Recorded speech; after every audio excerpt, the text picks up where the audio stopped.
colegas nacionales e internacionales que están asistiendo a este webinar de miembro superior. Tenemos grandes personalidades en la traumatología, como el doctor Mario San Martino, que nos va a hablar de las luxofracturas del carpo. Él es jefe del servicio de ortopedia y traumatología, jefe del departamento de cirugía de la mano y de la clínica de fractura de ortopedia de Mar del Plata.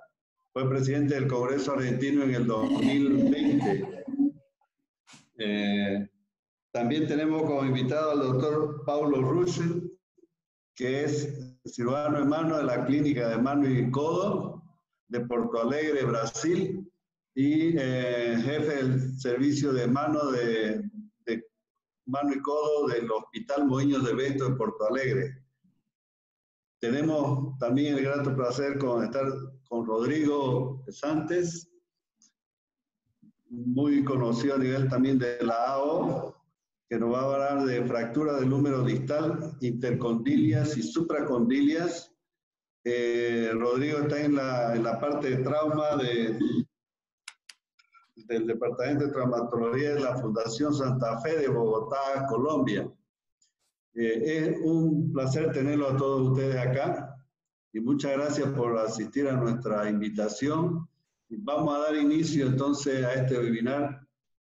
Tenemos media hora para cada disertante. Las preguntas al final, el doctor Rodrigo Roca va a ir anotándolas, teniendo en cuenta los nombres y los países que la hacen. Y al final de cada conferencia, entonces, vamos a hacer las preguntas. ¿Podemos iniciar entonces, Mario? Sí, como no, ¿están viendo mi presentación? Sí, se ve perfecto. Bueno, perfecto. Arrancamos entonces. Te agradezco mucho, Juan y Rodrigo, la invitación. Y bueno, un saludo grande desde Mar del Plata, desde Argentina. Bueno, vamos a hablar de un tema que es de las luxofracturas del carpo, del cual hace mucho tiempo que nos ocupamos y que tratando de ver nuevas cosas y nuevas publicaciones sobre el tema, no encontramos mucho, no hay mucho.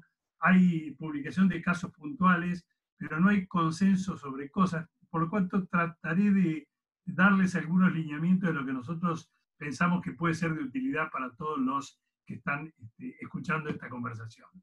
Nos vamos a referir a nuestra experiencia, 57 casos que operamos en un periodo de tiempo no muy prolongado. Hoy tenemos unos 20 casos más, de los cuales 11 hemos hecho con cirugía mínimamente invasiva, como ahora les voy a comentar en algún caso en particular. Bueno, como la gran mayoría de las estadísticas al respecto, siempre las lesiones transescafoideas son mayoría. Acá en este caso el 54% frente a las luxaciones periurinares puras en 36%. Esto es un patrón habitual. Y dentro de esta, fíjense, las 20 transescafoideas, y luego tenemos una cantidad de lesiones de menor importancia que vamos a ir analizando a continuación. Una cosa que ha dicho Jupiter Uring es que estas luxaciones y fracturas de luxaciones son traumatismos severos de la muñeca que pueden causar, por los malos resultados, una incapacidad funcional permanente de la muñeca. ¿Pero por qué esto es así? Y muchas de estas cosas, analizadas luego, vemos que muchas cosas dependen de la magnitud del trauma inicial, de la falta de un diagnóstico temprano, de la cantidad de tratamientos inadecuados e insuficientes y de cambios degenerativos precoces. Y fíjense qué es lo que pasa en el momento en que el hueso grande se luxa hacia el dorso en estas luxaciones perilunares, como estamos viendo aquí, golpea contra el polo dorsal del semilunar y se producen estas lesiones osteocondrales que estamos viendo aquí, que van a ser las que van a llevar a los cambios degenerativos que llegan hasta el 92% a 8 años de producidas estas lesiones, según dice Herzberg, uno de los referentes sobre el tema. También porque el 25% de estas lesiones pasan desapercibidas.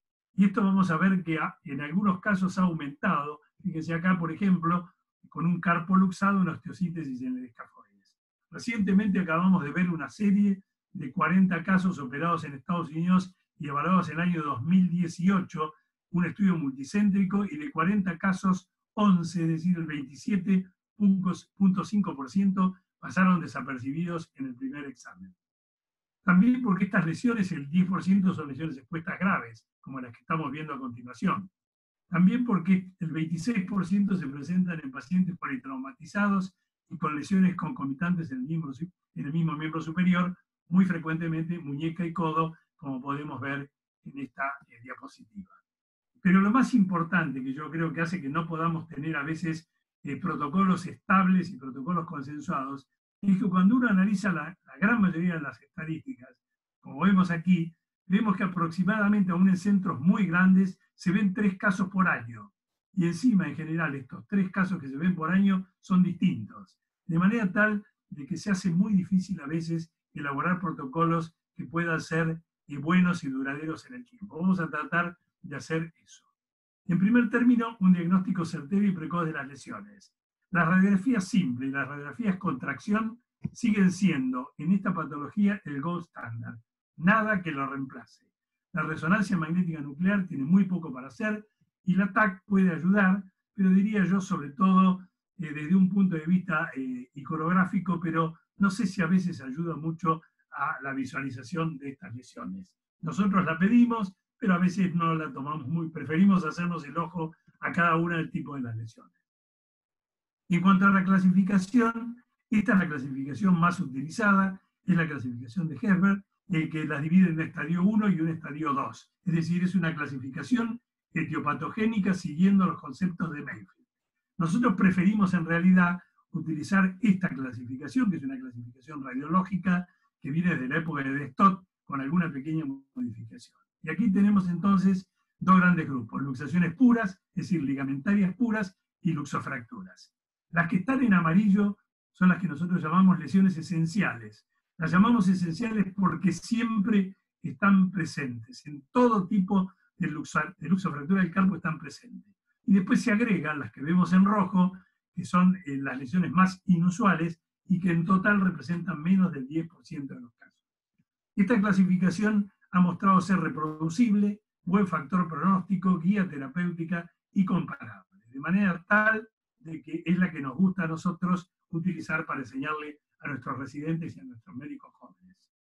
Luego haremos la reducción incruenta inmediata. Algunos preguntarán, ¿es imprescindible si uno las va a operar? Sí, por varios motivos. Uno de ellos es porque disminuye el dolor y el edema y las posibilidades de complicaciones neurovasculares. Pero también permite un mejor reconocimiento de las lesiones al tener el carpo alineado y reducido. La famosa maniobra de Watson-Yaw, que todos ustedes la conocen y que es muy efectiva para lograr este objetivo. Luego, el tratamiento quirúrgico temprano. Siempre deberemos operarlas en menos de 3 semanas, si no después es muy complejo y los procedimientos van a ser distintos y los resultados van a ser peores. Les voy a decir un poco entonces, aquí vemos la primera lesión esencial, es la luxación perilunar dorsal. Fíjense que el hueso semilunar está colineal con el radio y es el hueso grande el que se desplaza hacia el dorso. Es una lesión que pasa fundamentalmente por el arco menor del carpo y las lesiones anatomopatológicas son lesiones de los ligamentos extrínsecos palmares, del ligamento interóseo pirámido lunar y del ligamento interóseo escáfolunar. Hemos marcado en amarillo el ligamento interóseo escáfolunar porque es lo único que debemos reparar. Ahora vamos a ver por qué. Entonces, una vez que uno hace la reducción incruenta de esta lesión, sea reductible o irreductible, siempre la deberemos operar por un abordaje dorsal. Para hacer reducción y alineación mediocarpiana, enclavijado mediocarpiano, pirámido lunar y escáfolunar, y reparación del ligamento interóseo escáfolunar. Este será ligamento-ligamento, si hay remanente en ambos, ligamento hueso a través de una sutura transósea, podrá hacerse una reducción de asociación poniendo un tornillo escáfolunar o también alguna aumentación utilizando algún elemento de partes blandas de superficie.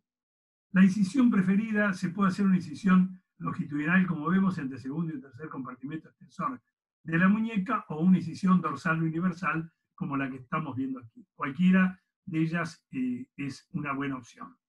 En cuanto a las capsulotomías, tenemos muchos criterios al respecto.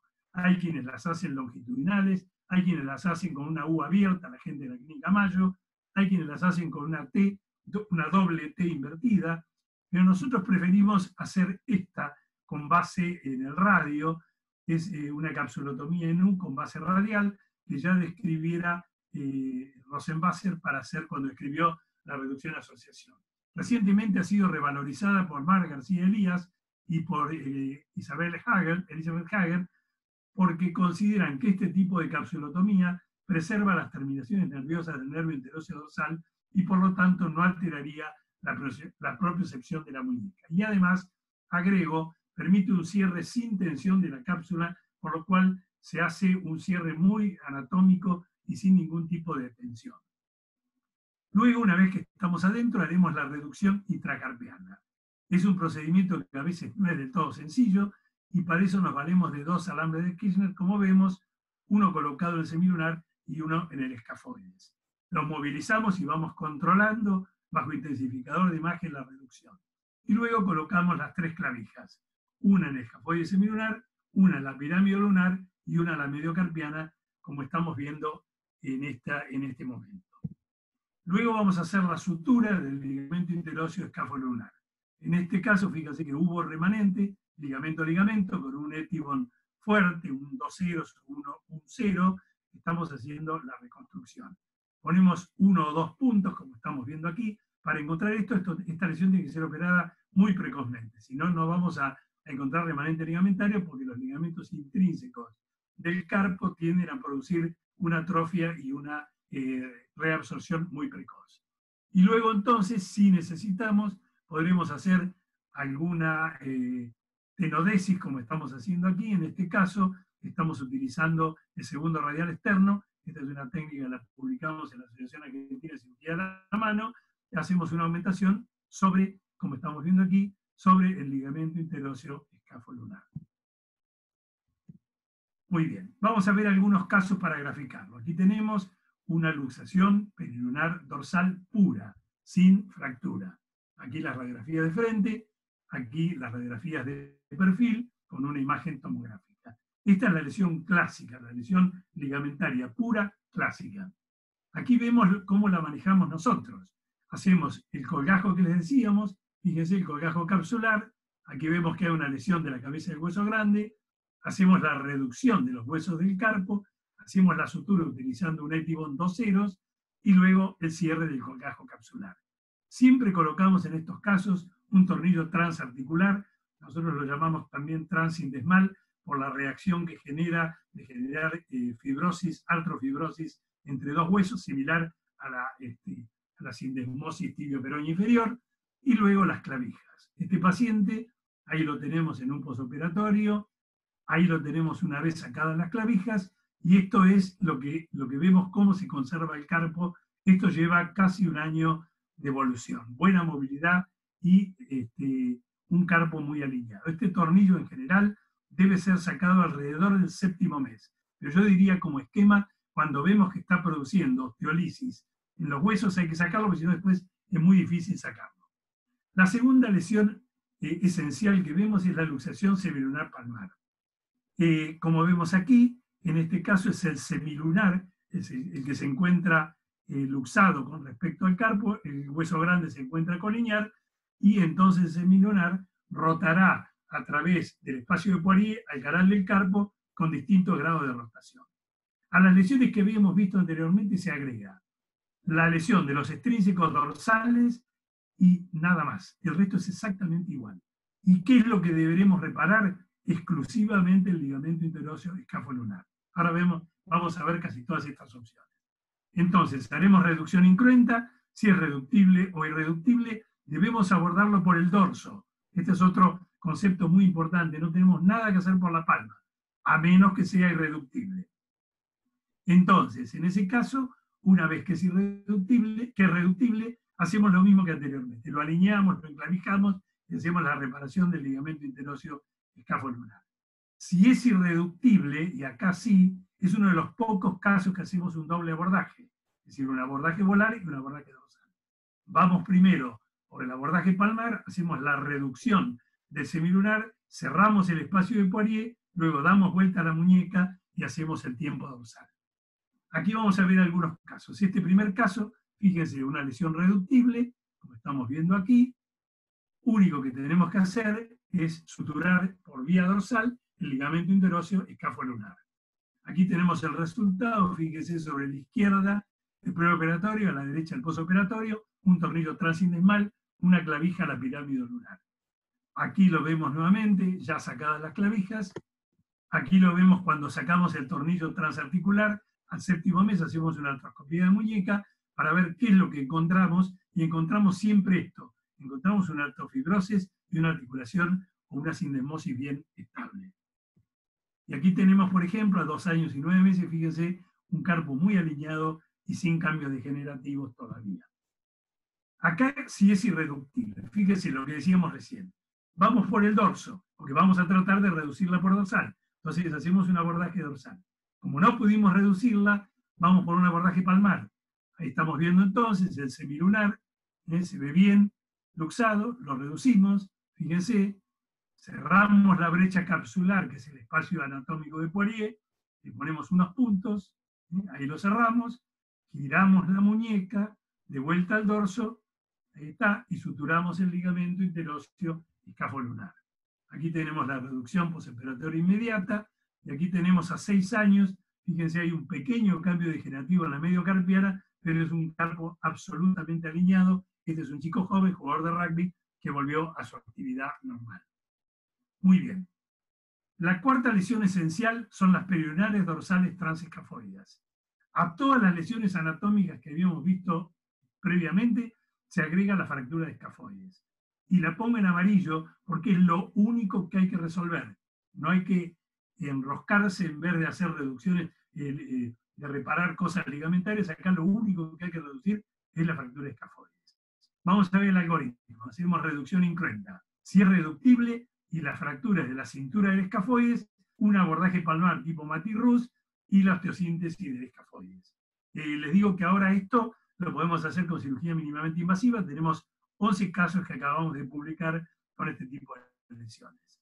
Si la fractura es del polo proximal, iremos por un abordaje dorsal como hacemos habitualmente. Si la lesión es irreductible, iremos por un abordaje dorsal, ahí haremos la reducción, haremos el enclavijado y haremos la osteosíntesis. Vamos a mostrarle un par de casos. Aquí fíjense, es una muy buena correlación entre la radiografía y el intraquirúrgico. Lo importante y lo que quiero destacarles son los puntos que hacen la diferencia con respecto de este tipo de patología. Una es que la brecha cápsulo-ligamentaria palmar cicatriza espontáneamente en este tipo de lesiones. Por lo tanto, no debemos ir a buscarla. Con respecto al ligamento pirámido lunar, siempre ha habido la decisión de operarla o no operarla. Ya hay consenso en esto de que no debe ser operada. Aquí Hesber en el 2002 dice que en el momento en que el piramidal se mete junto con el semilunar en el capuchón, no hace falta la cirugía. Y recientemente esto lo ha ratificado en este trabajo David Ring, en el cual dice, muy reciente, que muchos cirujanos que he encontrado alrededor del mundo no estabilizan de rutina el intervalo pirámido lunar, de manera tal que solo enclavijarlo y no hacer ninguna otra cosa. Bueno, aquí tenemos una típica luxación periunar dorsal transescafoidea. Aquí tenemos las imágenes de tomografía, ven que no ayudan mucho, y lo que sí ayuda son las radiografías que vemos abajo. Una vez reducida entonces la luxación periunar, vemos la fractura de escafoides. El resto está todo alineado. Iremos a reparar eso.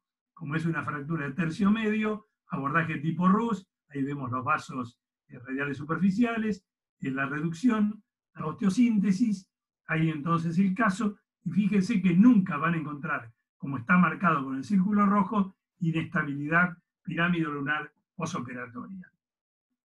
Aquí vamos a ver otro caso, esto para mostrarles que esto mismo se puede hacer percutáneo. Aquí tenemos un caso, hicimos la reducción, en ese momento colocamos primero la clavija pirámide lunar, luego la mediocarpiana, y luego hacemos como si fuera un escafoides percutáneo, colocando tornillos de 2,3 en las mujeres o en carpos finitos y uno de 3,0 en carpos más gruesos. Aquí tenemos el resultado, fíjense qué buena consolidación del escafoides y qué buena alineación del carpo. Esta es la situación ideal. Esto tiene mucha menos morbilidad y son pacientes que evolucionan mucho más favorablemente que los hechos a cielo abierto. Bueno, aquí tenemos un irreductible. A veces cuando son polos proximales complejos, como vemos en esto, tenemos que ir a reducir la fractura del polo proximal del escafoides desde el dorso, y aquí tenemos hecha la reducción, que estamos viendo en el video, y en ese momento entonces colocamos la osteosíntesis. Ahí tenemos entonces un tornillo colocado de proximal a distal y la consolidación radiográfica y tomográfica.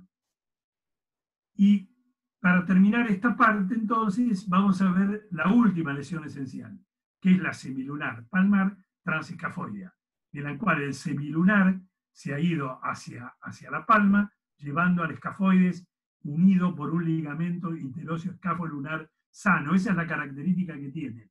Por eso lo único que vamos a tener que reparar es la fractura de escafoides. Debo decirles que esta es una lesión que es extremadamente irreductible y las maniobras pueden poner en riesgo al nervio mediano. Es decir, cuando ustedes vean una lesión de este tipo, hagan un abordaje palmar de túnel carpiano extendido para hacer la reducción del semilunar y del polo proximal del escafoides, cerrar la brecha capsular y luego, como por este abordaje es muy difícil alinear el carpo, lo giramos, llevamos hacia el dorso y hacemos la alineación y la osteosíntesis del escafoides. Aquí tenemos un caso. En estos casos a veces la tomografía nos puede aclarar un poco. Fíjense que en este caso está en una posición semioblicua, está el semilunar unido al polo proximal del escafoides con indemnidad del ligamento interóseo escafolunar. Aquí también hemos hecho un pequeño diagrama para poder visualizarlo mejor. Y fíjense qué vemos cuando abordamos. Fíjense, está el semilunar con el polo proximal del escafoides. Fíjense qué buena imagen con el ligamento íntegro. Lo reducimos, acá entonces, una vez hecha la reducción, la sutura de la brecha capsular y la osteosíntesis del escafoides. Y aquí tenemos el resultado posoperatorio inmediato. Aquí tenemos luego de, creo, 6 o 7 meses, una consolidación completa del escafoides y un carpo muy alineado. Ahora vamos a ver algunas de las que componen ese porcentaje inusual de 10%. Una de ellas es este llamado síndrome de Fenton. El síndrome de Fenton se caracteriza por ser una luxación del carpo transescafoidea y que tiene además una fractura del polo o de la cabeza del hueso grande con rotación en 180 grados del polo proximal. Aquí lo tenemos el dibujito que hemos hecho.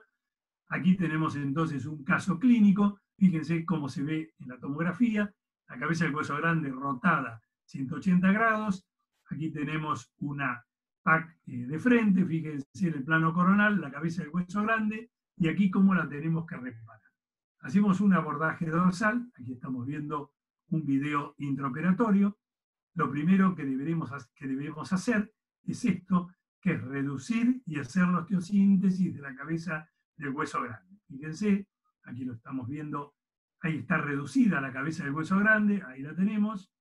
Le vamos a colocar un tornillo de 2,4. En este caso vamos a poner un mini Herbert de 2,4, como estamos viendo aquí. Luego de eso haremos la reducción de la mediocarpiana, porque recién entonces podemos reducirlo, y entonces ahí haremos la osteosíntesis del escafoides, como vamos a ver ahí, con un tornillo canulado de 3 milímetros. Este es el caso completo. No son casos nada frecuentes, pero lo que yo quiero que interpreten es que acá tenemos un protocolo para poder resolver estos casos de manera adecuada. Entonces, en este caso, ahí tenemos el resultado, un tornillo en la cabeza del hueso grande, un tornillo en el escafoides, y el resultado funcional con buena consolidación. No hace falta la reparación de nada de partes blandas en este caso. La segunda es una lesión que es menos, creo que del 2%, que son las lesiones estas que combinan una fractura de escafoides con una ruptura del ligamento interóseo escafolunar. Esto era lo que decía de Stott que era imposible. Él decía que esta o era una o hasta que eran excluyentes entre sí. Bueno, se vio que no, y han aparecido casos. Vamos a ver que en la bibliografía internacional, muchos autores, cada uno con pocos casos, y bueno, algunos hemos tenido oportunidad de ver y de operar, como vamos a compartir con ustedes. Este es un caso, fíjense, interesante. Aquí sobre la derecha hemos hecho unos dibujos para poder interpretarlo.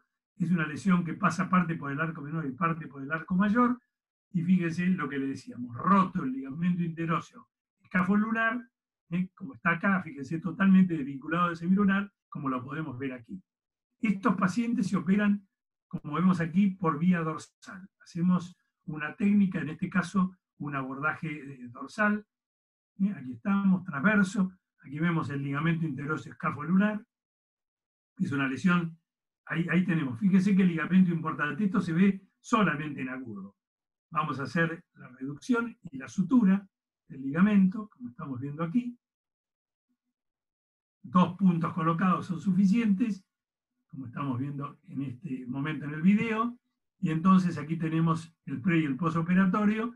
Aquí tenemos cómo queda nuestra reducción del carpo, colocado también un tornillo transarticular entre el escafoides y el semilunar. Y aquí fíjese, una vez sacado las clavijas, una lesión que era extremadamente grave, un carpo alineado y sin cambios degenerativos, por lo menos hasta 2 años de la lesión. Otra que les traigo para mostrar estos casos excepcionales, fíjense, esto se llama una enucleación completa del semilunar y del poro proximal del escafoides. Fíjense que están prácticamente en el antebrazo. Este paciente se operó. Algunos pocos casos en la bibliografía internacional. Este es un caso, fíjense, del tratado Bredin Mathieu, muy viejo. Aquí tenemos lo que hicimos. Estaba hecha la operación. Hicimos una carpectomía de fila proximal porque ya naturalmente se había hecho esta cirugía.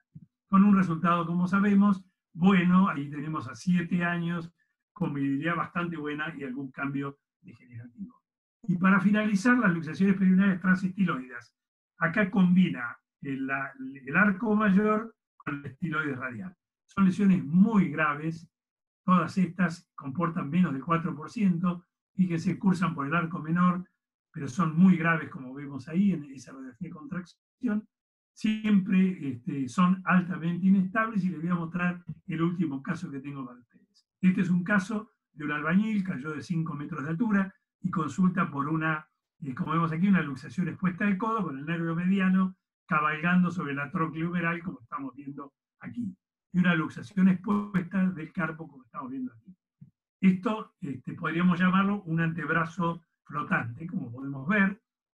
Aquí las 2 lesiones más cerca, una luxación transestiloide, como estamos viendo aquí, y en el perfil una enucleación palmar de semilunar. Lesiones difíciles de tratar. Hicimos en principio la teoría de las exposiciones, una reducción de la luxación, estabilización temporaria de las articulaciones, como podemos ver aquí, obteniendo una reducción satisfactoria inicial. Cuando todas las partes blandas estuvieron bien, lo operamos, hicimos una reducción y osteosíntesis del estiloide radial, una reconstrucción del ligamento interóseo escafolunar con un tornillo de Herbert de 3 milímetros escafolunar y un enclavado pirámido lunar y escafoide hueso grande. Aquí tenemos el pre y el postoperatorio con una reducción satisfactoria. Aquí tenemos el codo, hicimos la reparación ligamentaria y colocamos un tutor externo de Orthofix, el paciente acá a los pocos días movilizando su miembro superior. Y este es el carpo, que es lo que hoy nos trae a dar esta charla con ustedes. Vemos qué carpo alineado con la lesión tan grave. Es decir, que evidentemente podemos lograr, teniendo un protocolo más o menos claro de este tipo de lesiones, podemos realmente lograr un resultado anatómico y funcional aceptable. Luego, un periodo de inmovilización adecuado. Acá 2 palabras, que es que tarda mucho en cicatrizar. Todo esto es mucho más rápido. Lo que tiene fractura de escafoides que lo que es ligamentario puro, y fíjense que la reparación debe ser protegida hasta que madure el colágeno, más allá de 12 semanas. El tornillo de Herbert debe ser sacado. Herbert decía entre 12 y 18 meses. Nosotros creemos, junto a un trabajo que presentamos con Diego Fernández, que debe ser sacado alrededor del 7º mes, y luego una rehabilitación intensiva especializada. De manera entonces que, como conclusiones, diremos que son lesiones que, si bien no son extremadamente frecuentes, debemos conocerlas para no cometer errores. La gran mayoría de estas son dorsales, son mucho más, no pueden ser tratadas por métodos incruentos, debe ser realizado siempre el tratamiento quirúrgico.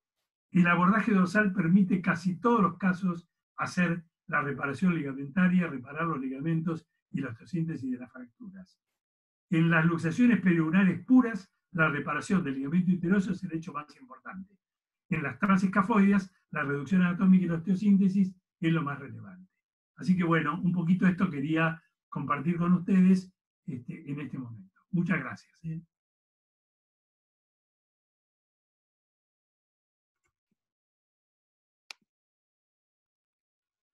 Muchas gracias, doctor. Excelente presentación. Por el momento todavía no tenemos ninguna consulta. ¿Podemos proseguir, por favor?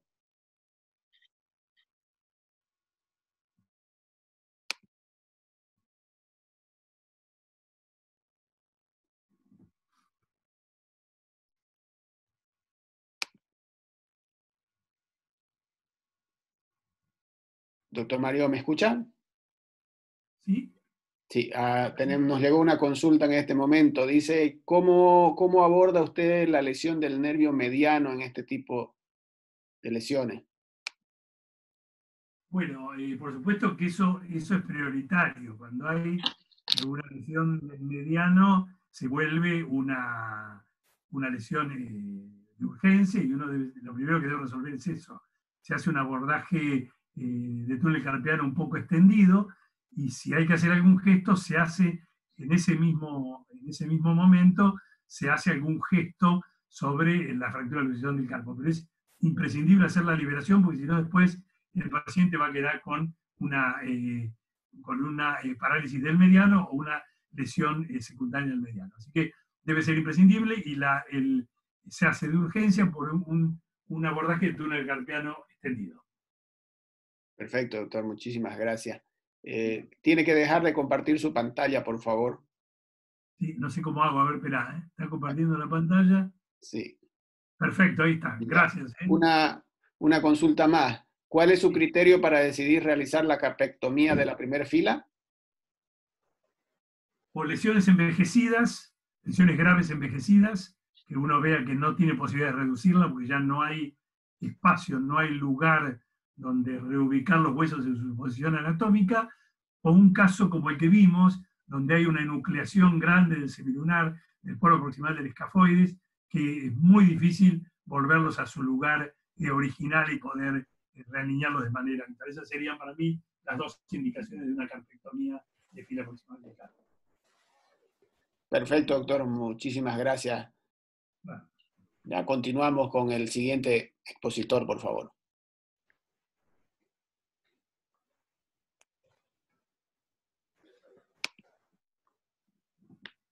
Paulo, adelante. Lo estamos escuchando un poco bajo su micrófono, su audio. ¿Y ahora está bien? Ahora está perfecto. Está bien. Adelante. Buenas noches a todos. Gracias por la invitación. Este simposio junto con colega de Colombia, Rodrigo Pesantes, doctor Mario, con su brillante presentación de la luxofractura del carpo. Agradezco a Juan, mi amigo, hace bastante tiempo. Yo soy de Porto Alegre, Rio Grande do Sul, servicio de ortopedia de hospital privado, Moinhos de Vento, y también el servicio de ortopedia, el grupo de mano y codo de Santa Casa de Porto Alegre. Estas son imágenes que ficaron mucho presente. Conozco en una visita a Santa Cruz de la Sierra, en Bolivia, junto con mi esposa, un evento muy agradable, que se mejora después de tomar unos junto con Juan. Gracias por la invitación. Bueno, me quedó a hablar sobre las fracturas del antebrazo. Me disculpa mi portuñol, voy a intentar hablar o más despacito posible para poder comprender. Vamos a hablar inicialmente de las fracturas del antebrazo y también Galeazzi y Monteggia. El antebrazo, la función principal es la movilidad de pronación y supinación. Proporciona esta movilidad característica de los miembros superiores. Las fracturas de huesos largos con características especiales, el movimiento de pronosupinación. Hay que lembrar las fuerzas musculares que dificultan la reducción y el mantenimiento de las fracturas. Y la mayor parte es de tratamiento quirúrgico. El radio es un hueso curvo que gira alrededor del cúbito. Y la estabilidad de radio cubital es dependiente de la membrana interósea, del complejo de la fibrocartilagem triangular y los tres músculos importantes de antebrazo, el pronador redondo, el cuadrado y el supinador. El mecanismo de las fracturas normalmente acortan el radio del cúbito, que provoca una fractura y deslocamiento del otro oso y de la articulación radioulnar proximal o distal, con excepción del golpe directo de la fractura del cacetete, como decimos, de nightstick fracture. Importante lembrar la membrana interósea, que estão estudando um pouco mais agora, principalmente a sua parte distal. Dessa 14% de todas as fraturas de antebraço, mais comum em homens que em mulheres.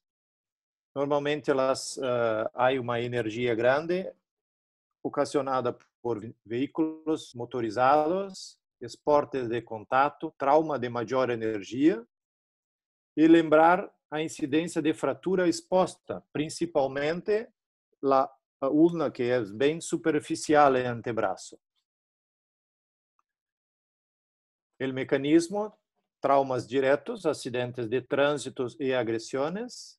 Há também fraturas patológicas e por estresse são pouco comuns. Quadro clínico, né? Dolor, deformidade, é visível, limitação funcional.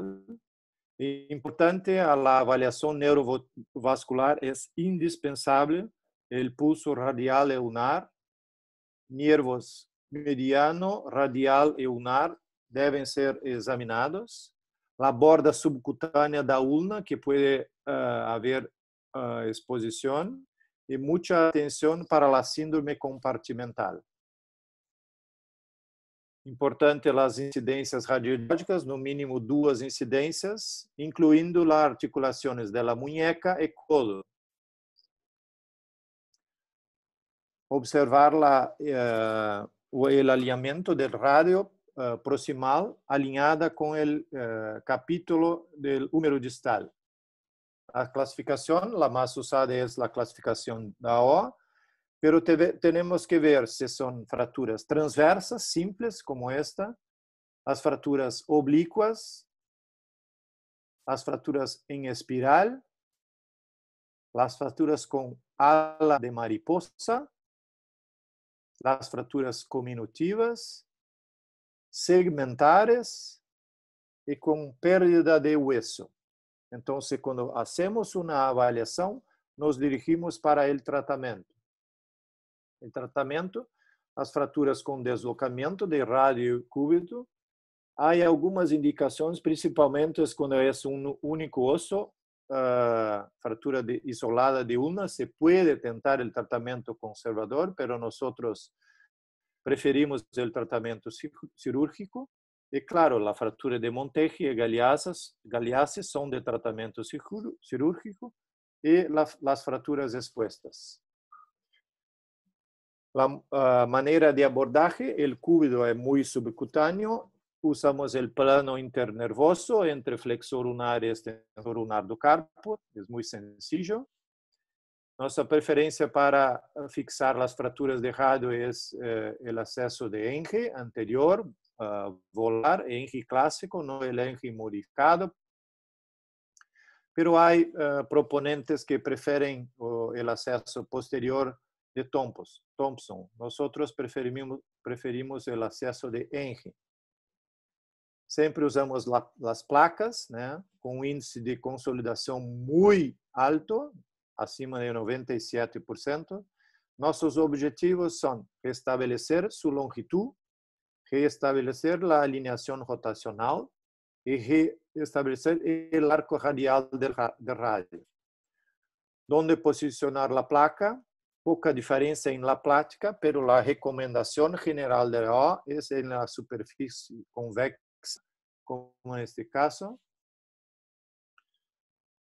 Algumas indicações, usar injerto de ilíaco cuando contacto cortical es menor que 60-70%.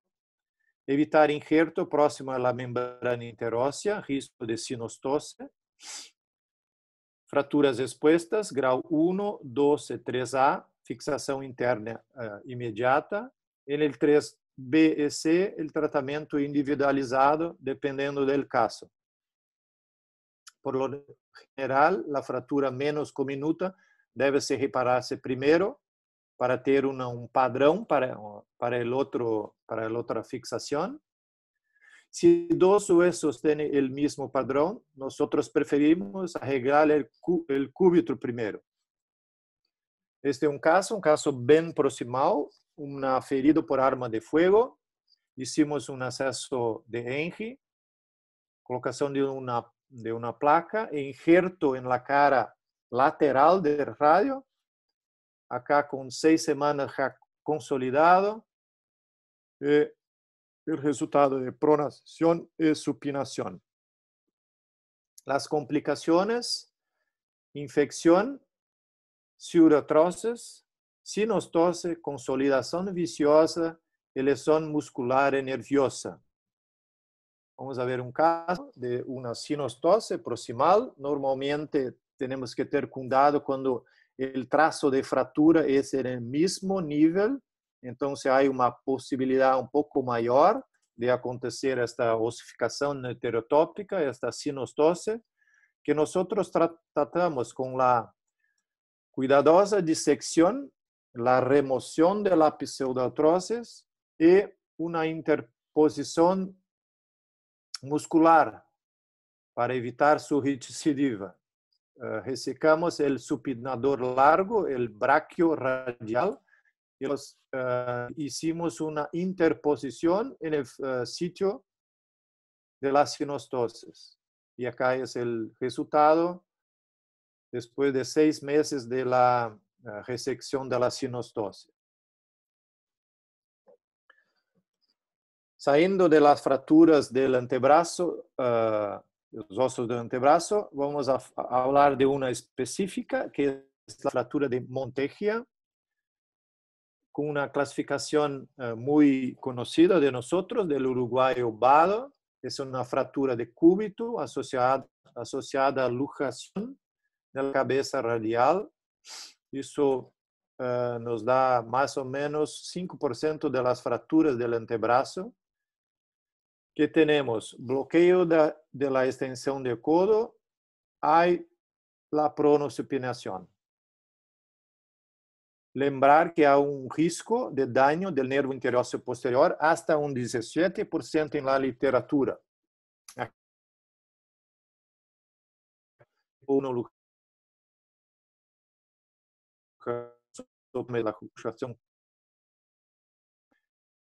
El tipo 3 luxación lateral, el tipo 4 sería fractura de los dos osos y luxación anterior de la cabeza de radio. El tratamiento en niños normalmente conservador con la reducción y manutención. En adultos tenemos que hacer la reducción abierta anatómica del cúbito, que normalmente se reduce la cabeza radial, pero muchas veces hay una estabilidad residual que necesita o revisar la fixación de la ulna o a veces una fixación ligamentar. Acá un caso de una fractura de Monteggia asociada a una luxación de la cabeza del radio y una fractura de la cabeza del radio, que es muy común esa asociación. Importante en la urgencia es reducir la fractura para no dejar como esta, con una inmovilización sin la reducción, reducirla lo más breve posible, o más urgente posible. Acá una reconstrucción mostrando la altura de la ulna proximal con su luxación posterior y asociación de la fractura de la cabeza del radio a través de un acceso posterior que hicimos de rutina en este tipo de casos. Vimos la cabeza del radio con su fractura y nuestra indicación es siempre tentar mantener la cabeza, no sacarla. Nuestros resultados con las prótesis de cabeza do radio son inferiores cuando insistimos en la fixación de la cabeza del radio.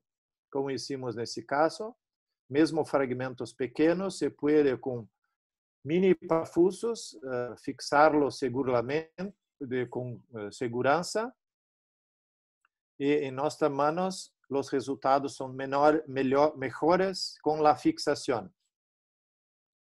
Acá, después de la fixación, vamos para fixación de la ulna.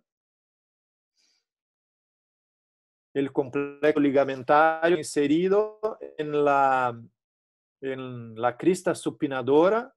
Si no hacemos una fixación de esa inserción ligamentar, se queda instável posterior, como en este caso. Vamos a intentar ver. Después de la fixación, vemos que hay una permanencia de una subluxación posterior. Entonces debe hacer la fixación de este complexo ligamentar que se insere en la crista supinadora para se tener un resultado clínico y funcional sencillo. Saliendo de la fractura de Monteggia, vamos para la fractura de Galeazzi, una fractura de radio asociada a una luxación de la radio ulnar distal. Es una fractura de luxación inestable del antebrazo que incluye una fractura del radio en su tercio medio distal asociado a una dislocación de la articulación radiocubital distal. En los líneos, la fractura de la diáfise de radio asociada con la separación de epífise distal de radio sin luxación de la radio ulnar distal, que se considera una Galeazzi equivalente. Também se é chamado de Monteggia inversa, fratura de Piemonte ou fratura de Dahash-Hudson-Milch. Galeazzi publicou 2 artículos em sua descrição, uma em literatura italiana e outra em uma literatura alemana. Posteriormente, Campbell denominou esta como uma fratura necessária. Essa é uma fratura que necessita o tratamento quirúrgico em adulto. Então, a fratura de Galeazzi é uma fratura de tratamento quirúrgico. O mecanismo é discutido na literatura. O mais acepto é o trauma com o antebraço pronado, uma muñeca hiperestendida. Sin embargo, los intentos de reproducción en laboratorio no fueron exitosos.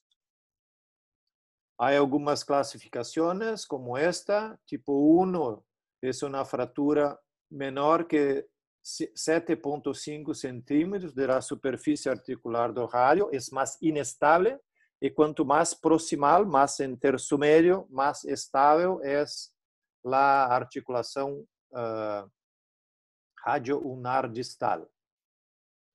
La avaliación clínica, el paciente presenta edema, dolor, deformidad. Muy importante examinar la articulación radio-ulnar distal, que hay dolor, inestabilidad y edema. Y esas lesiones ocurren en aproximadamente 20% de los casos. Evaluación radiográfica, radiografías anterior-posterior y perfil, incluyendo las 2 articulaciones proximal y distal. El tratamiento, debemos restaurar la fixación del radio y después de la efectiva reducción, debemos inspeccionar la pronación y la supinación y examinar su estabilidad. En nuestra opinión, la mejor forma de fixación es a través del acceso volar y fixación con una placa DCP. Uma vez que se logra a fixação física, se deve examinar a estabilidade da articulação radio-ulnar distal. Se é estável a redução da articulação radio-ulnar distal, manter o antebraço em uma pequena supinação durante 4 a 6 semanas. Se é inestável, fixar a articulação com uma aguja ou inserir o complexo da fibrocartilagem triangular. Se é irreducível, provavelmente devido à interposição de partes blandas, redução aberta e reinserção de todo o complexo da fibrocartilagem triangular. O pós-operatório del gesso axilopalmar, muitos autores sugerem um pequeno grado de supinação. Esta é a nossa conduta. Então, examinar a articulação radio-ulnar distal depois, após a fixação. Nós hacemos volar de Engie convencional, no es Engie modificado. Usamos o Engie modificado quando hacemos a fixação do rádio distal, o Engie clássico quando hacemos a fixação da diáfise do rádio. Acá um caso com grande deslocamento, uma fixação rígida do rádio, que se quedou estável, então se pode tratar conservador a articulação radio-ulnar distal. Outro caso, uma energia muito maior, que foi tratado inicialmente em outro hospital com um fixador externo, e nos foi encaminhado posteriormente com 3 semanas de evolução com um fixador. Lo sacamos del fixador, fixación rígida con una placa palmar, injerto óseo en la pérdida ósea lateral del radio, exame de la articulación radio-ulnar distal. Estamos satisfechos con la estabilidad, entonces mantenemos en yeso. Y acá resultado, 6 semanas, la supinación, la pronación y la cicatriz. Como complicaciones inherentes a las fracturas, una pseudoartrosis, una consolidación tardía, consolidación viciosa, daño nervioso, infección y rigidez. Y las complicaciones inherentes al galease, la más común, angulación en el sitio de la fractura, y una posterior subluxación de la articulación radio-ulnar distal. Por eso es muy importante la fixación perfecta del radio. En caso de duda, una fixación temporal de la articulación radio-ulnar distal ofrece mejores resultados. Si la articulación radio-ulnar está irreducível, interposición tendinosa o capsular debe ser abordada cirúrgicamente, una inestabilidad pura y una osteoartritis de la articulación radio-ulnar distal. Lesiones para casa en relación a la fractura de Galease. Es una fractura rara de acontecer. Mucha atención a la articulación radio-ulnar distal. Su tratamento, a imobilización postoperatória. Vamos ver alguns casos difíceis que nos chegaram para tratar posteriormente. Esse é um paciente de 31 anos, masculino, uma queda de caballo, uma fratura cerrada, dolor e deformidade do antebraço.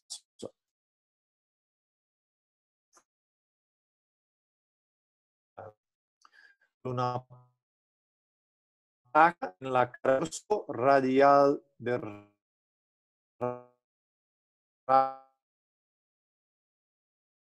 dorsal. 2 meses de supinación 0 grados, pronación 60, la muñeca tensión 45 y flexión 60 grados. Acá es la imagen que tenemos, una subluxación de la articulación radio-ulnar distal. Fizemos la abordaje parecida con García Elías, pero levamos junto la cápsula articular, junto con el subsheet, membrana sob el complexo extensor. Levamos toda para lateral, reinserção foveal del complexo da fibrocartilagem triangular, fixación con un alambre de Kirchner en la estiloide de la ulna y reinserción de la cápsula y el complexo extensor sobre el radio, como muestra la figura. Una fixación provisoria entre el radio y la ulna durante 6 semanas.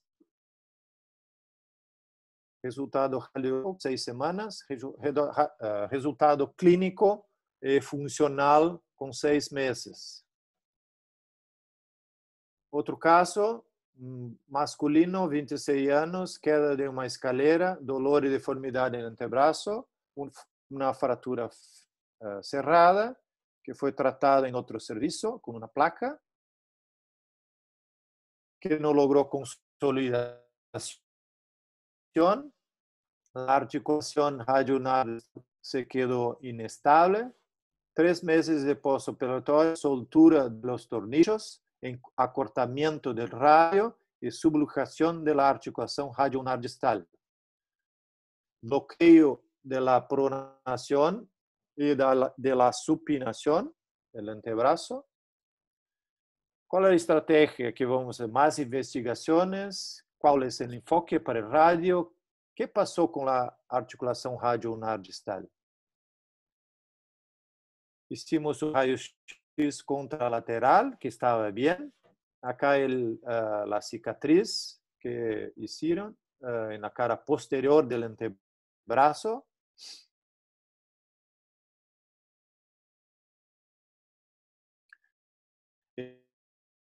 El acceso, estábamos decidiendo si iríamos hacer un acceso único, pero sacamos la placa a través del acceso previo.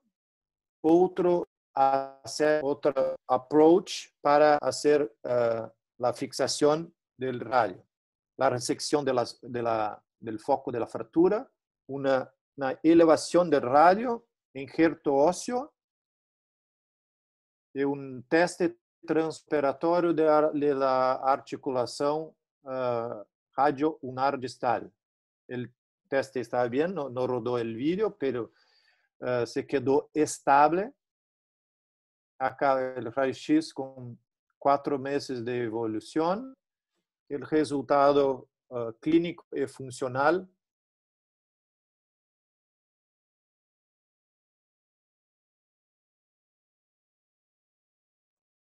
Rodrigo, ¿me ves? Sí, estamos viendo. Hay algunos pequeños problemas. Rodrigo, Sí, está bien. Estamos viendo. La imagen. Sí. Se está cortando, la imagen quedó congelada, Gracias. pero lo escucho. ¿Está bien ahora? No, sigue congelada la imagen. No avanza. You can start the video because the host has stopped it. You can start the video because the host has stopped it. No estamos consiguiendo ver ningún video. Sigue la misma imagen.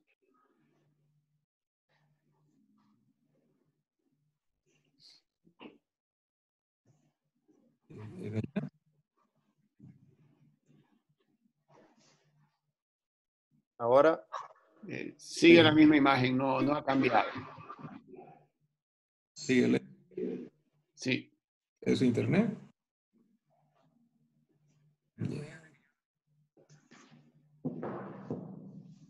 Ya. Acá me aparece un mensaje. Unable to start. You can start the video because the host.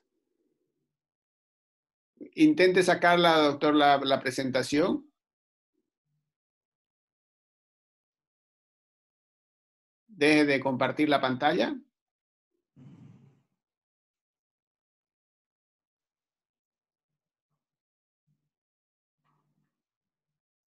Doctor Paulo, ¿me escucha?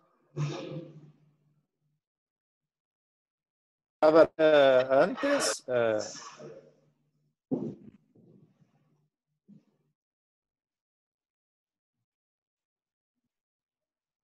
Sí, algún problema con su internet. Se le ha cortado su internet aparentemente. Ahora está volviendo. Ahora, ¿Está mejor? ¿Y ahí vos? ahora sí. No, no nos sale todavía. No, no sale. Ahora sí.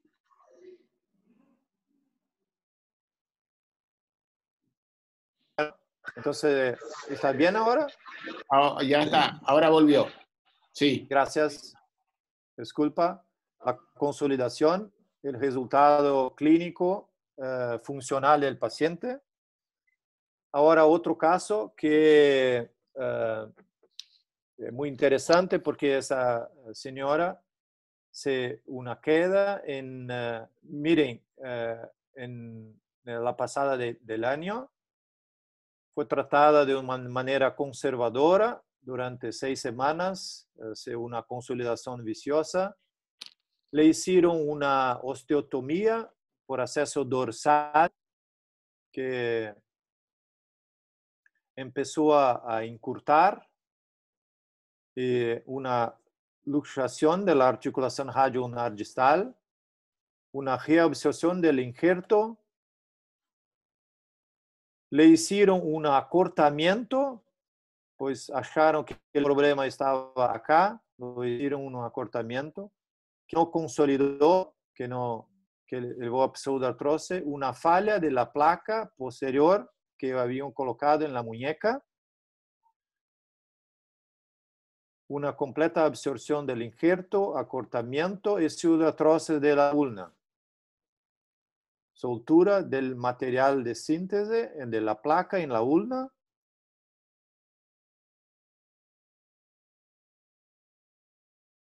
Esta que lo hicimos es sacar la placa por vía posterior, otro acceso anterior, una osteosíntesis con doble placa que hacemos con frecuencia, uso de 2 placas, que nos da una fixación muy sencilla. El gap es prengido con injerto impactado en una seringa. Impactamos el injerto y lo colocamos en el sitio. Esto nos da una consolidación muy rápida. La doble placa y la troca de la placa en la ulna. Acá la consolidación, 6 meses de postoperatorio, consolidado, la doble placa y el resultado final o aspecto preoperatorio hay el aspecto postoperatorio. Otro caso, una pseudoartrose de radio, una consolidación y una subluxación de articulación radioulnar distal, que lo hicimos un acceso anterior. En esos casos de encurtamiento, utilizamos el distractor da O para traer el movimiento de radio en su posición normal. Entonces, hacemos una distracción. Nuevamente, el injerto impactado, lo impactamos y colocamos en la parte de alongamento y trabajamos en hasta 5 centímetros, que se queda muy bien. La consolidación es muy rápida. Acá la consolidación, 3 meses de postoperatorio, hay el resultado clínico con 1 año de postoperatorio. Bueno, gustaría de agradecer la invitación de Juan, dejar un mensaje que hay 3 cosas en la vida que una vez que pasan no regresan, es el tiempo, las palabras y la oportunidad. Muito obrigado pela oportunidad. Un abrazo a todos. Muchas gracias, Paulo. Tenemos algunas consultas. José Lumbiaca de Surinam le consulta si hay algún deporte específico que es factor de riesgo en este tipo de fracturas y qué tipo de anestesia prefieren utilizar. Esportes de contacto que talvez bola ao cesto, como trato alguns soccer players, de fútbol acá en Porto Alegre, algunos casos, entonces hay una energía grande en el esporte para ocasionarla. Y la otra pregunta sería, a la anestesia nosotros usamos de rutina el bloqueo axilar del plexo. Perfecto, doctor. Tenemos otra consulta. ¿Sí? Su experiencia en reconstruir la banda de la membrana interósea en lesiones de Exeslo-Presti para mejorar la inestabilidad. Sí. Hay muy estudios nuevos que no están bien claros ahora, principalmente en la parte da DOB, la parte distal da banda obliqua, pero no hay ninguna característica y ningún estudio que pueda garantir que vaya a poder reconstruir esta membrana. Yo no tengo experiencia en estas reconstrucciones, pero creo que los estudios van a nos dar mejores resultados. Perfecto, muchísimas gracias, Paulo. No ha llegado más preguntas por el momento. Se puede usar el braquio radial, pero se usa de manera inversa. Entonces hay que esperar un poco para ver los resultados de todas las reconstrucciones. Las clavijas de Kirchner en la luxación radiocubital distal, ¿cuánto tiempo la deja? 6 semanas. 6 semanas. Perfecto, muchísimas gracias, Paulo. Continuamos con el doctor Rodrigo Pensantes, por favor. Obrigado. Perfecto, muchachos. Share screen, share.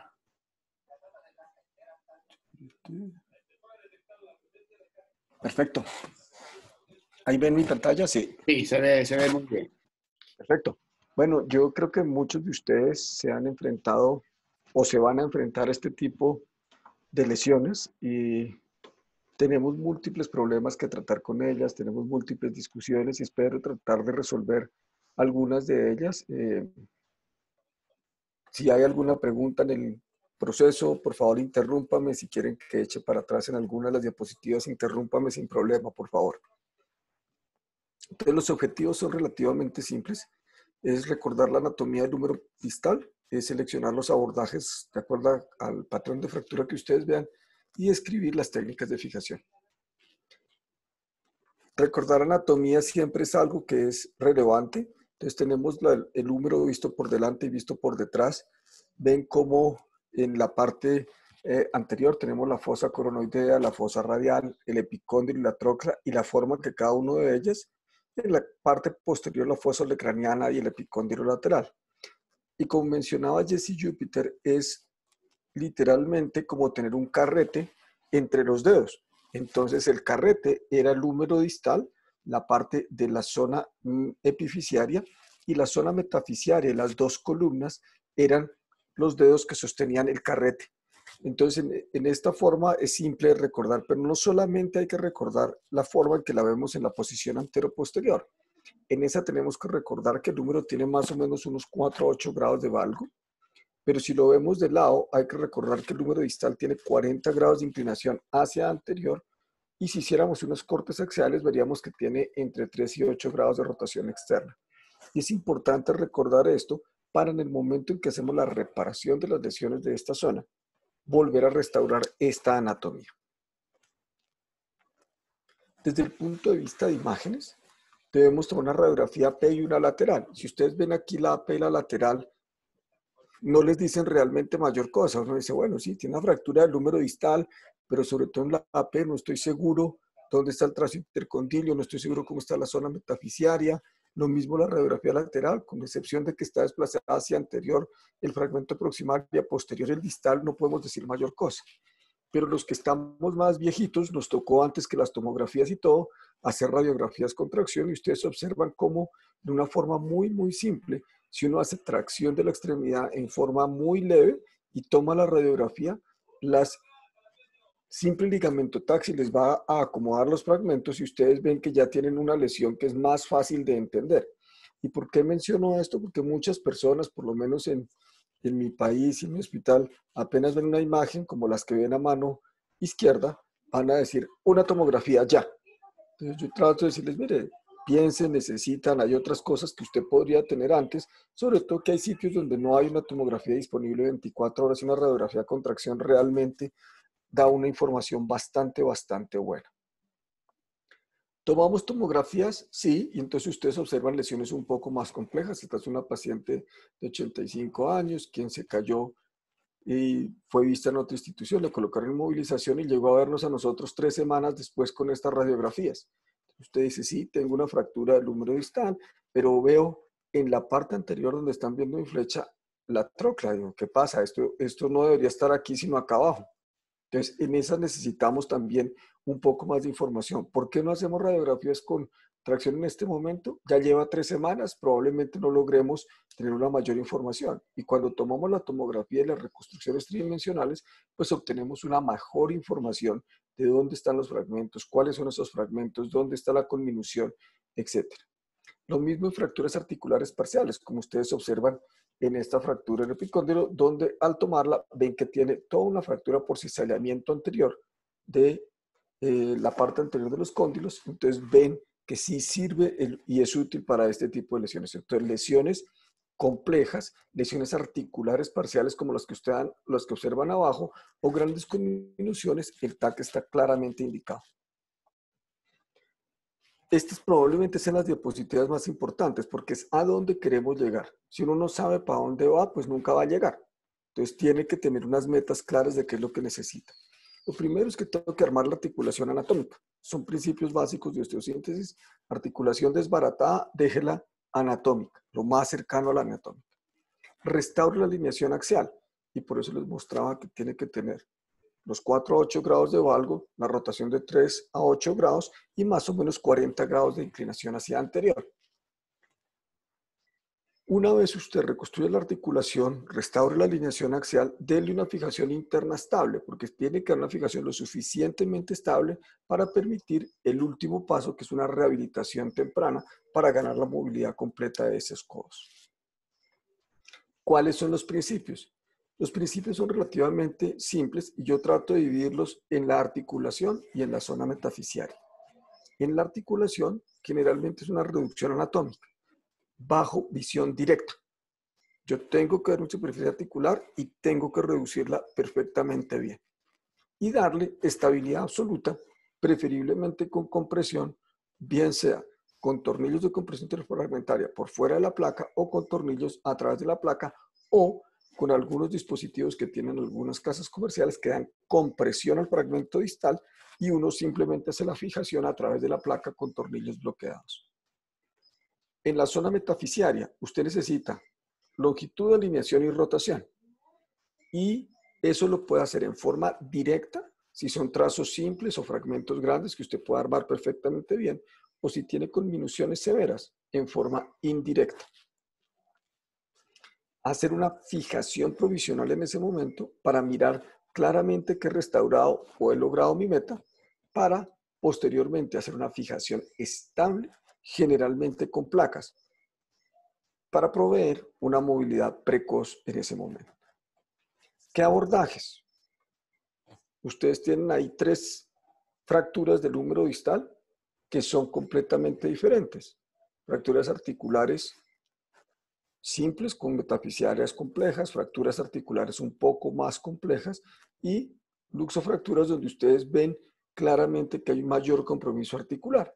Entonces, dependiendo de cada una de ellas, uno puede decir, yo puedo hacer abordajes paratricipitales, levantar, hacer traps o hacer osteotomías del olecranon para exponer la superficie articular y reducirla más fácilmente. ¿Qué hago yo? En general, las fracturas tipo A, que son extraarticulares, o las articulares parciales, hago abordajes paratricipitales. En las fracturas tipo B3, que son articulares parciales, pero más complejas, sobre todo de cizallamiento anterior o con conminución en la parte anterior, o las tipo C complejas, osteotomías del olecranon. Cuando ya he seleccionado mis abordajes, así como mencionaban las dos personas previamente, las estructuras neurológicas son súper importantes. Y en el húmero distal con los abordajes posteriores generalmente tenemos dos, que son el nervio cubital y el nervio radial. Y vamos a mirar más adelante también en el nervio cubital el hecho de cuánto transponerlo, no transponerlo, qué hacer con él. Desde el punto de vista anatómico, el nervio radial en múltiples estudios muestran cómo definir la zona de seguridad con respecto a la fosa olecraniana. Este es un estudio hecho en Alemania donde ustedes ven que está el nervio radial, si uno toma la fosa olecraniana, a 10.5 centímetros del borde medial, a 9 centímetros en el centro y a 7.5 centímetros lateral. En este esquema ustedes van a verlo mucho mejor, donde en toda la longitud del húmero y el ancho del transcotiloideo vean el borde proximal de la fosa olecraniana y miran el nervio radial, donde cruza en el borde lateral, donde cruza en el centro y donde cruza en el borde medial, para poder tener una relación clara de dónde se encuentra el nervio y encontrarlo en nuestros abordajes.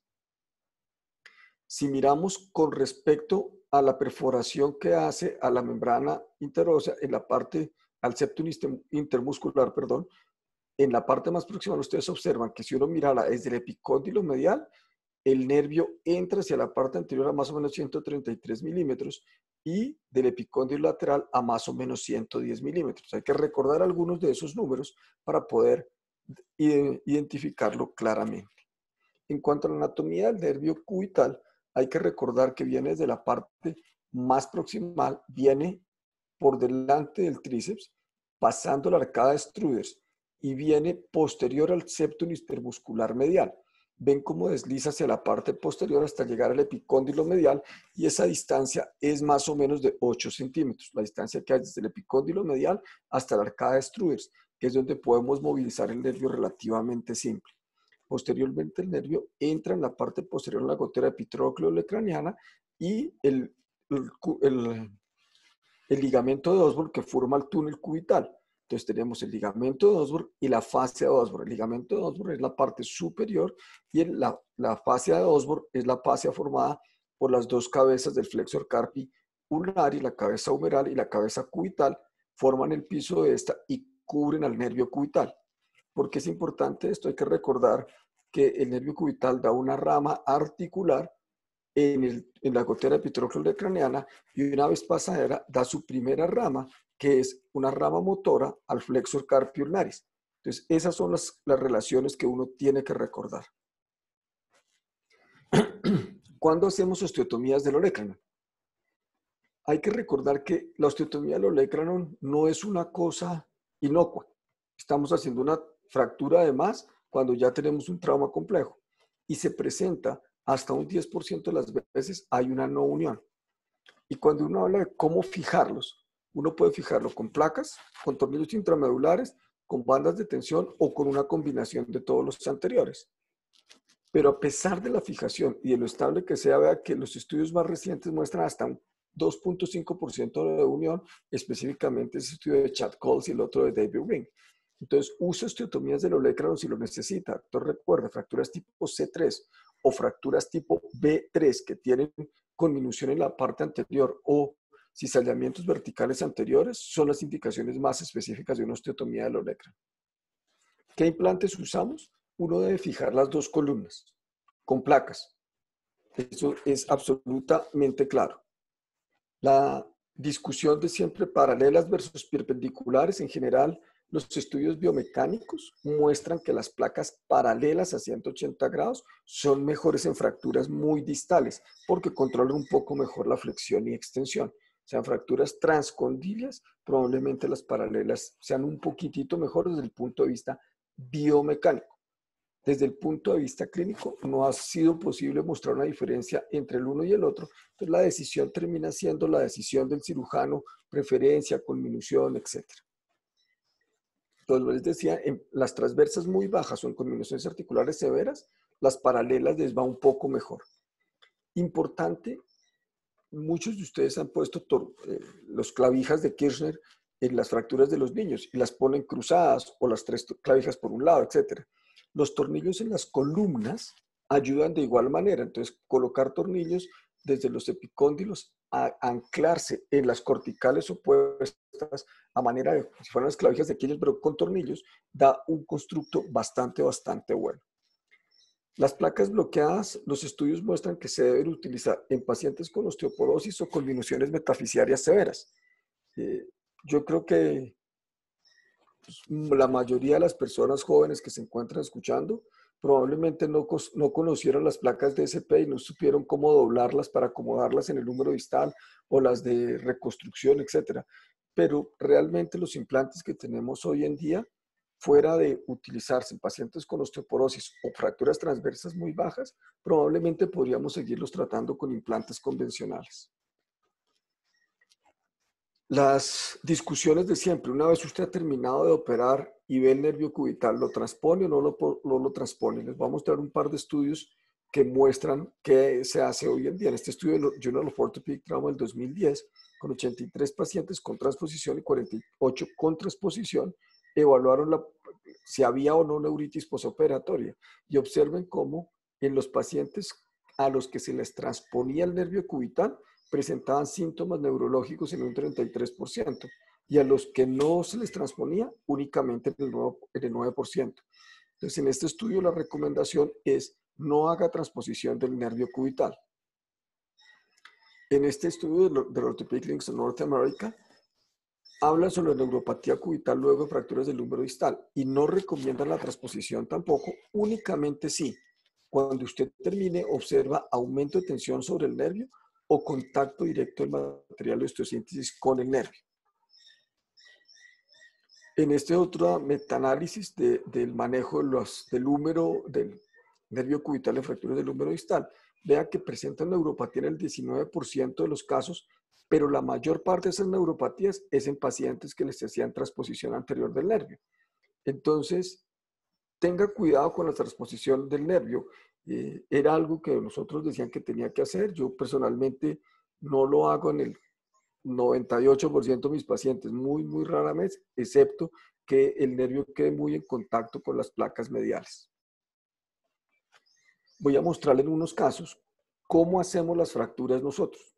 En general preferimos la posición en decúbito lateral. Y ustedes observan aquí, utilizamos en esta mesa, estos apoyabrazos son radiotransparentes. Entonces utilizamos el brazo no operado, lo ponemos debajo, tratando de que no se interfiera con el intensificador de imágenes. Así obtenemos una radiografía antero-posterior y podemos tomar una radiografía lateral girando el intensificador de imágenes o girando el antebrazo. Es importante cuando usted coloca al paciente el mirar que el codo les permita tener una flexión por encima de 90 grados, sobre todo cuando están tratando fracturas complejas tipo C3 y han hecho osteotomías del olecranon para poder ver mejor la parte anterior. Miremos los casos que vimos al principio. Esta es la hija de un ortopedista, quien el 14 de abril del 2013 estaba patinando y se cayó y sufrió esta lesión. Entonces, como ustedes pueden observar, tiene un trazo en esta zona, con una fractura intraarticular, con una conminución hacia la zona metafisiaria y no se alcanza a ver perfectamente la zona del capitellum y la parte más radial. Aquí tienen la tomografía de esta muchacha, donde observan el húmero distal y la conminución que tiene. Miren el trazo en la superficie articular, la zona cubital y la zona radial. La zona radial con el capitellum y la reconstrucción tridimensional, donde ustedes observan que tiene un trazo bastante grande en la zona medial, pero un trazo pequeño en la zona cubital. Entonces ahí lo tenemos cómo tomamos la AP, la lateral, unas imágenes contracción. Entonces vean cómo las imágenes contracción nos permite ver mucho mejor y vemos que la columna medial es relativamente simple de armar. La columna cubital tiene un fragmento muy grande y un fragmento relativamente pequeño del capitelum. Entonces probablemente sea muy fácil ir armando de arriba hacia abajo, uniendo los fragmentos de la zona metafisiaria, después continuar con la columna medial y terminar con la columna lateral. Entonces, este es nuestro abordaje proximal, distal, radial y ulnar. Un abordaje amplio, paratricipital, la identificación del nervio radial en la parte proximal, porque como ustedes ven aquí, el trazo radial sube bastante, mucho más de los 10 centímetros que hablábamos, donde cruza el nervio radial. Entonces aquí ven el abordaje paratricipital, identificamos el nervio radial, venimos por la parte radial, extraemos el número y fijamos la parte más proximal. Pinzas temporales, colocación de mini tornillos de 2.7. Mire cómo ya pasamos de esta zona que tenemos aquí a que simplemente nos quede por armar la parte más distal. Tenemos armada completamente la zona diafisiaria y metafisiaria. Aquí está la fosa olecraniana y simplemente nos falta armar la superficie articular. Venimos a la zona cubital, identificamos el nervio cubital, vamos hasta la arcada de Osborn a verlo y reducimos la parte más medial, como ustedes observan en esta zona. Después ya, si me creen, aquí alcanzan a ver las clavijas de Kirchner en el lado cubital, venimos al lado radial, aquí ven la cabeza del radio, aquí ven el capitelum. Esta es la radiografía de esa zona, entonces ustedes ven como con simples tornillos de 2.7 milímetros, y una clavija de Kirchner en el lado medial, ya tenemos lo que parecía una lesión muy compleja, completamente armada. Y quiero que observen en esta zona por qué no hacemos osteotomía del olecranon. Si ustedes ven el trazo de la fractura aquí, ven que el trazo termina lateral al borde más lateral del olecranon. Entonces no necesitamos una osteotomía para ver esta zona, vamos a ver la reducción perfectamente desde aquí. Ya simplemente nos falta acomodar el fragmento del capitelum. Reducimos el fragmento del capitelum, lo fijamos con una clavija y pueden observar ustedes ahí como con 2 clavijas de Kirchner, una pinza y 3 tornillos, la fractura está completamente reducida y armada para esta fractura. Fijamos el lado medial primero con una placa de reconstrucción de 3.5 milímetros, la fijamos. Observe cómo deslizamos la placa a través de nuestra clavija de Kirchner. Colocamos un tornillo proximal, un tornillo distal. Estos son los 3 tornillos que estaban por fuera. Fijamos la zona medial, la zona lateral, perdón, y observe cómo ven aquí la diáfisis y la zona del capitelum. Lo reducimos y a través de una placa anatómica empujamos de posterior hacia anterior el fragmento, lo mantenemos reducido y ahí tienen la fijación de la columna lateral. Colocamos un tornillo de columna en el lado medial y colocamos múltiples tornillos distales bloqueados porque el fragmento era un fragmento pequeño y un par de tornillos proximales. Un tornillo de compresión interfragmentaria en la parte distal por fuera de la placa y este es el resultado definitivo al mes del tratamiento de esa fractura. Este es un año posoperatorio con estos resultados funcionales.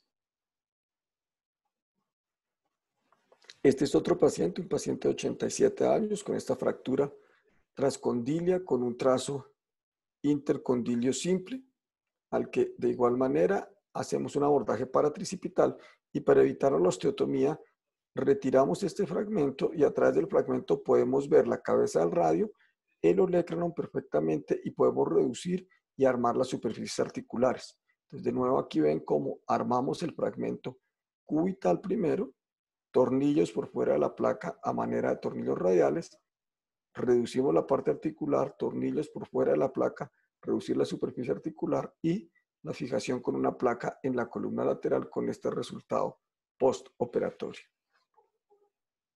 Y el último paciente, la paciente que les mostré cuando hablábamos de la discusión del TAC, paciente de 85 años con esta fractura, 3 semanas de evolución, cuando llega con estas tomografías donde ustedes observan que toda la parte anterior de la epitróclea está en la parte anterior del húmero y el resto hacia la parte posterior. Entonces, en este caso, colocamos el paciente de cúbito lateral, marcamos nuestra imagen, nosotros marcamos la osteotomía del olecranon pasando una gasa a través del olecranon para encontrar el punto desnudo, el burst spot, marcamos esa X y hacemos la osteotomía del olecranon con punta distal. Evertimos esto y ustedes ven que al girar el húmero distal, mire dónde estaba la zona articular, estaba pegada hacia la parte anterior, que es esta zona que ustedes observan a mano derecha. Desarmamos esa zona y empezamos a armar nuestra superficie articular, empezamos a armar la zona cubital primero. Ustedes observan que ya tenemos una placa puesta aquí para armar la zona cubital y a través de la zona cubital empezamos a armar de una columna hacia lateral.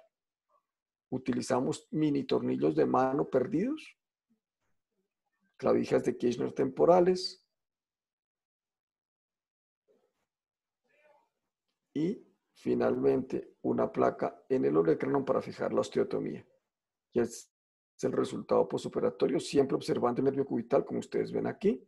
Y este es el resultado de esa fractura que tenía ya 3 semanas, armada con 2 placas y una osteotomía del olecranon fijada con una placa.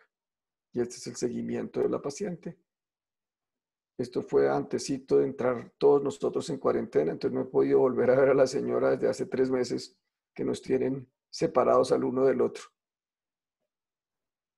¿Cómo son los desenlaces funcionales cuando hacemos osteosíntesis? En este estudio de Kit Villette muestran pacientes mayores de 60 años con fracturas tipo C con placas perpendiculares.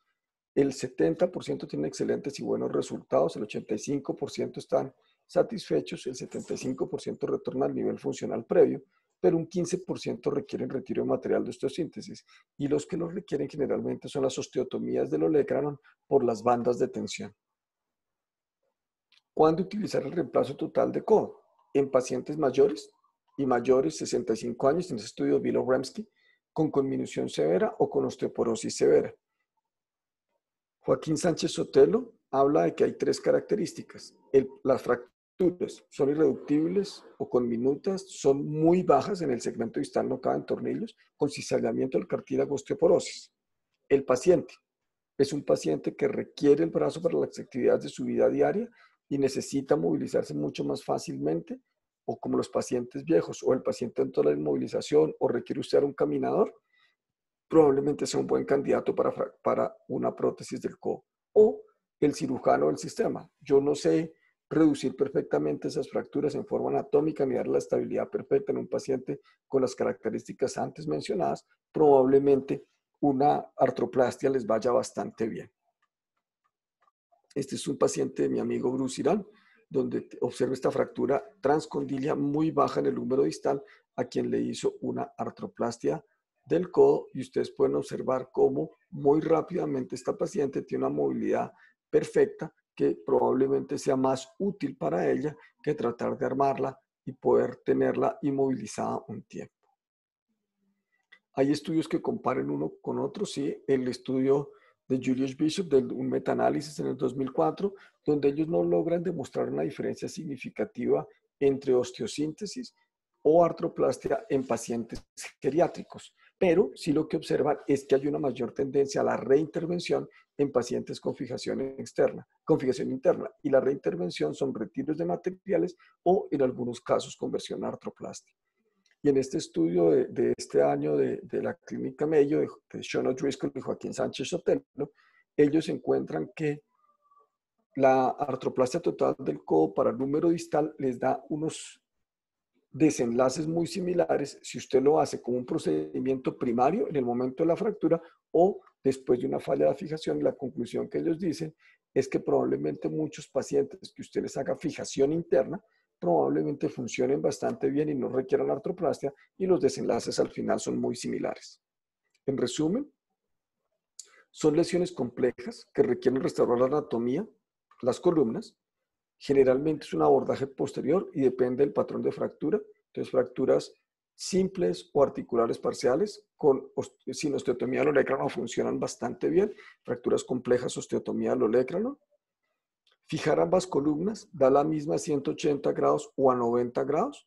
No transpongan el nervio cubital.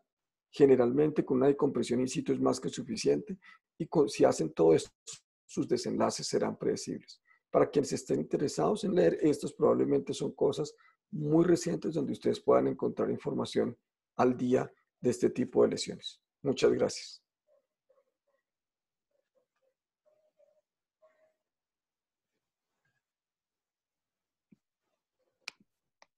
Rodrigo, muchísimas gracias. Excelente presentación. Tenemos algunas preguntas. ¿Cuáles serían unos tips para evitar la rigidez del codo? El primero es proveerle una osteosíntesis lo suficientemente estable para que usted pueda mover desde el día 1. Yo les insisto mucho a mis fellows y a mis residentes que si usted no lo sabe hacer, no se meta y trate que tenga una estabilidad absoluta que le permita un arco en movimiento completo, concéntrico, y que usted esté absolutamente seguro de que no le va a fallar. Si usted tiene que para suplementar su osteosíntesis con un yeso, algo no quedó bien. Perfecto. Tenemos otra consulta del doctor Marcelo Gumiel. En caso de pseudoartrosis del olecrano, ¿qué tratamiento sugiere? Generalmente yo les hago osteosíntesis con placa, dándoles compresión. Uso placas, usualmente hoy en día prefiero placas de 2.7 milímetros que yo mismo moldeo. No uso placas anatómicas. Uso una placa de 2.7, pero una placa de tercio de caña funciona perfectamente bien y darle compresión a la osteotomía. Perfecto. Tenemos otra consulta de Aldo Gabriel Quevedo respecto a la diferencia de las placas, del tamaño de las placas. Dice que en algunas radiografías se ve muy poca diferencia entre una placa del lateral y medial. ¿Cómo es el tema ese del estrés? Lo importante es que no queden las dos al mismo nivel. No conozco ningún estudio que diga claramente que usted tenga que dejarla un orificio o 2 o 3 o 4. No lo sé, honestamente. Yo trato de dejarlas entre 2 y 3 orificios por encima, una de la otra, y no escojo medial o lateral, depende del tipo de fractura que tenga, le pongo la placa. Pero que no me queden al mismo nivel, eso sí no. Perfecto, Rodrigo, muchísimas gracias. Por el momento no tenemos otras preguntas. Teníamos una pregunta anteriores en las fracturas metafisiarias del cúbito expuesta a Agustilos 2 y con secuela del plus cubital por fractura de radio distal antigua. ¿Qué tratamiento se podría hacer? Bueno, tenemos una situación crónica encima de una situación aguda. En Gustilo 2 se lo trato de manera aguda, una fixación. Si hay una plus, se puede acortar un poquito para disminuir la una plus. Y posteriormente, si hay síntomas, hacer la osteotomía del radio distal. Pero en la fase aguda de Gustilo 2, en la una, faría un acortamiento de una. Perfecto, Pablo, muchísimas gracias. Para el doctor Rodrigo, en fracturas complejas y calcificaciones heterotópicas, ¿es muy frecuente? Yo no las veo tan frecuentes. En lo que yo llevo de práctica recuerdo 2 pacientes claramente. Una, la hermana de una médica que tenía un trauma craneoencefálico severo asociado e hizo osificaciones heterotópicas. Entonces yo generalmente no les doy ninguna profilaxis para osificación heterotópica. Creo que probablemente en pacientes con traumas craneoencefálicos severos o con disecciones muy grandes, probablemente uno debería hacerlo, pero no lo hago en forma rutinaria. Y cuando se presentan las clasificaciones heterotópicas, hay que hacer liberaciones del codo amplias, que en general las hacemos con mis compañeros que hacen omblicodo, hacemos las liberaciones en conjunto. Perfecto, muchísimas gracias. Ya no tenemos más consultas. Agradecerles a todos y pasamos con el doctor Juan Carlos Suárez, por favor. Aprovecho, Mario, a hacerle alguna pregunta. ¿El índice de necrosis del semilunar en estas luxaciones ha tenido esta complicación? Bueno, curiosamente, el índice de necrosis por luxaciones, aún en las que el semilunar está más luxado, es muy infrecuente. Lo que sí se ve es que transitoriamente hacen alguna imagen de rarefacción del semilunar, no lo puede ver radiográficamente o en resonancia, y después se recupera. Y ese es un motivo que siempre ha sido un motivo de admiración y de llamarnos la atención, porque no es frecuente, no está publicado. Si uno busca específicamente necrosis avascular del semilunar en la región del campo, no vas a encontrar prácticamente nada. Gracias, Mario. Rodrigo. Dime. ¿Qué cuidado tiene para no hacer mucha compresión en la columna central cuando coloca los tornillos? Buena pregunta, Juan Carlos. Yo coloco tornillos de compresión interfragmentaria únicamente si tengo superficies que puedo comprimir. Si tengo conminuciones severas, como la que ustedes vieron en el último paciente, lo que hago es armarlas con tornillos de minifragmentos o de tornillos de mano perdidos, esas zonas, dando compresión entre los fragmentos entre sí. Pero en general no tengo dos fragmentos grandes para comprimir. Y si tengo conminuciones, trato de no darles compresión porque si no termino acortando el húmero distal. Pablo, en relación a las placas, ¿usa el tornillo combinado de bloqueado con corticales para la fractura de radio cúbito?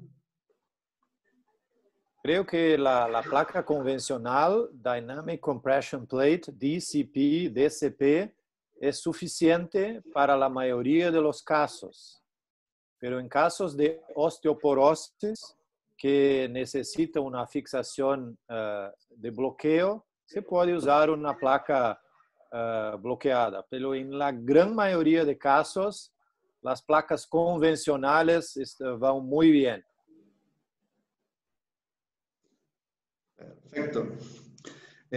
Bueno, a nombre de la Sociedad Boliviana de Ortopedia y Traumatología y la Asociación Boliviana de Cirugía de Mano, quiero agradecer realmente a estos grandes amigos, Mario, Paulo, Rodrigo, por estas excelentes exposiciones que nos han hecho y que espero sea de provecho para todos nuestros colegas que asisten en este.